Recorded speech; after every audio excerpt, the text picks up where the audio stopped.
ఆడపిల్ల వేళ కాని వేళ ఇలా స్నానం చేసిందంటే తినకూడని మాట ఏదైనా చెవిని పడి ఉండాలి, లేదా పడకూడని కోరిక ఏదైనా మనసును పడి ఉండాలి. అవునా అమ్మా? రాత్రి శివుడి వేషంలో ఉన్న మాధవ్ పక్కన నేను పార్వతిలా నిలబడాల్సి వచ్చింది బాబా.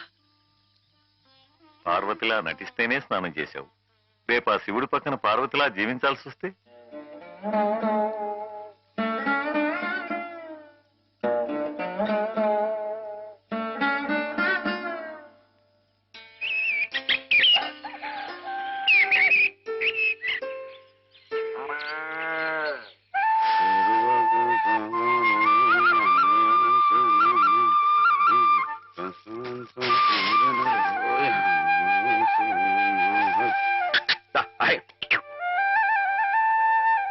హేమా, పెద్ద ముత్తైదువులు ఆ చీరేమిటి, పాల కోసం ఆ బిందెమిటి, ఏమైంది నీకు ఇవాళ?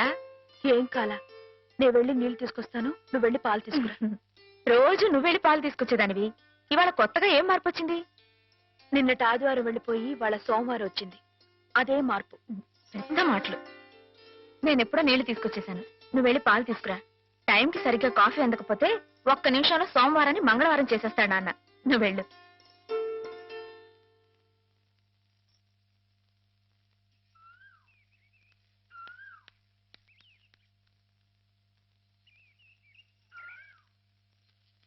రండి రండి. ఏంటమ్మా గారు ఆలస్యం లేచారేంటండి? కళ్ళు కలవల్లా ఉన్నాయి. పాలు పాలు రెడీయేగానండి. రాత్రి స్టేజ్ మీదకి అసలు నిజంగానే ఆదిశక్తి వచ్చి ఉందండి. చూశారు కదండి రాత్రి మీరు వచ్చిన వంగత వాళ్ళందరినీ ఎలా ఉతికి పారేశానో. పాలు రాత్రి దెబ్బతో నాకు గట్టి నమ్మకం వచ్చేసిందండి. నాకు ఎప్పుడు ఏ ఆపద వచ్చినా మీరు వచ్చి కాపాడేస్తారని. నువ్వు జాగ్రత్తగా ఉంటే నీకు ఆపదలు ఎందుకు వస్తాయి అసలు? ఎదుటివాడిని చదవగలిగే లౌక్యం నీకు రావాలని రోజు దేవుడికి దండం పెట్టుకుంటున్నాను. నిజమా అమ్మాయి గారు?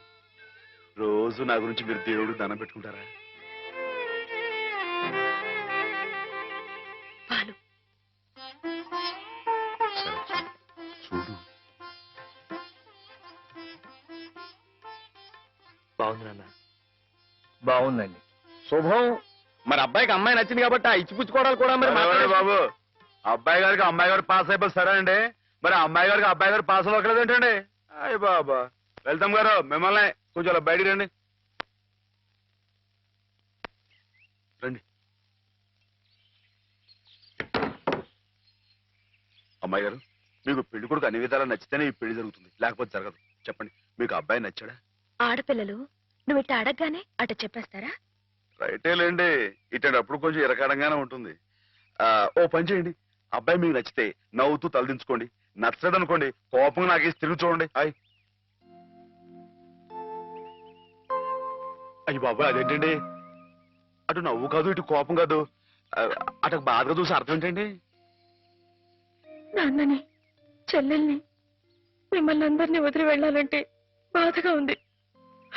రైటేనండి, ఆడపిల్ల అంటే అంతే కదండి. పాప రేపు హేమ గారు కూడా అంతేలే. వదిలేస్తే లింకులు పెట్టేస్తాడు. నీకాయన నచ్చారా లేదా అది చెప్పు.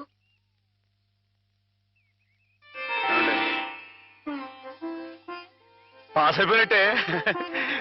మా అమ్మాయి గారికి అబ్బాయి గారు పాస్ అయిపోయారండి. ఇక పెళ్లి ఏర్పాటు చేసేసుకోండి. శుభం. అయితే కట్న కానుకల విషయాలు కూడా మరి ఏమండో మేమే బంగారం అంటే ఆడపిల్లలు ఇస్తుంటే ఇంకా ఎదురుడుతారండి బాబు. నువ్వు ఊరుకో.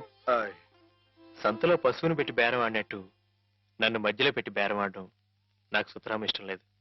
నేను అలా బయట నుంచి ఉంటాను, మీరు మాట్లాడుకోండి. మా వాడు చిన్నప్పటి నుంచి అంతేలేండి. కొన్ని పద్ధతులున్న మనిషి, మధ్యతరగతి వాళ్ళం కదా. తప్పని తెలిసినా కొన్ని బాధ్యతలను నెరవేర్చడానికి కొన్ని పనులు చేయక తప్పదు. మరి ఏమంటారు బావగారు? అవన్నీ ఎందుకండి, ఆ పుచ్చుకునేది ఏదో ఒక ముక్క మా మనసులో వేయండి. ఒక 50,000 అయితే సబబుగా ఉంటుందంటారు. సరే బావగారు, మీ సంబంధం మాకు నచ్చిందండి. త్వరలోనే ముహూర్తాలు పెట్టుకుందాం. వస్తామండి. నమస్కారం. విన్నావట 50,000 కట్టడం కానీ ఒక క్షణం ఆలోచించకుండా ఒప్పేసుకోండి మీ అన్నయ్య గారు. అంతటితో ఆగుతుందా? లాంఛనాలని అవని ఇవని ఇంకా అమాం బాపతు ఇంకో 10,000 దేగుతుంది. కాస్త దేగితే మాత్రం తప్పే ఉందండి, మంచి సంబంధం అనుకున్న తర్వాత. ఒరే డబ్బు గురించిన ఆలోచన ఎందుకు బావగారు? ఈ ఇంటిని అమ్మేస్తాను. జోకులు ఎత్తున్నారా బాబు గారు? లేదయ్యా, నిజంగానే అమ్మేస్తాను. తాతల నాటి ఆస్తి ఈ ఇంటిని అమ్మేస్తారా? అవును బావగారు, నాకు కుర్రాడు నచ్చాడు, అతని క్రమశిక్షణ నచ్చింది. ఈ రోజు లెక్కల ప్రకారం వాళ్ళు ఏమీ ఆకాశంలో లేరమ్మా, చాలా సబబుగానే అడిగారు. అయినా రేపు మీరు మాత్రం అడగరా? మీరు అడగకపోయినా నా బాధ్యతగా నేను ఇవ్వద్దా చెప్పండి? అందుకే ఇంటిని అమ్మేసేయాలనే నిశ్చయానికి వచ్చాను. మీ ఎరుకలో ఏదైనా మంచి బేరం ఉంటే చూడండి బావగారు. కాస్త ఇంటిని శ్రద్ధగా చూసుకునే మనుషులను చూడండి.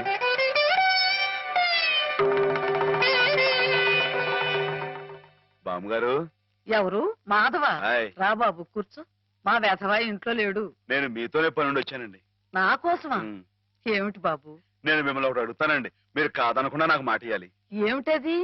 ముందు మాట ఇవ్వండి, తర్వాత చెప్తాను. సరే మాట ఇస్తున్నాను. ఏమిటో చెప్పు. ఇదిగోండి, ఈ డబ్బు తీసుకోండి. డబ్బా? హాయ్. ఎందుకు? ఇది మీ డబ్బుగా బాబు గారికి మీరు ఇవ్వాలి. నా డబ్బుగా బాబు గారికి ఇవ్వాలా? హాయ్. ఎందుకని? లలితమ్మ గారికి మంచి పెళ్లి సంబంధం కుదిరిందండి.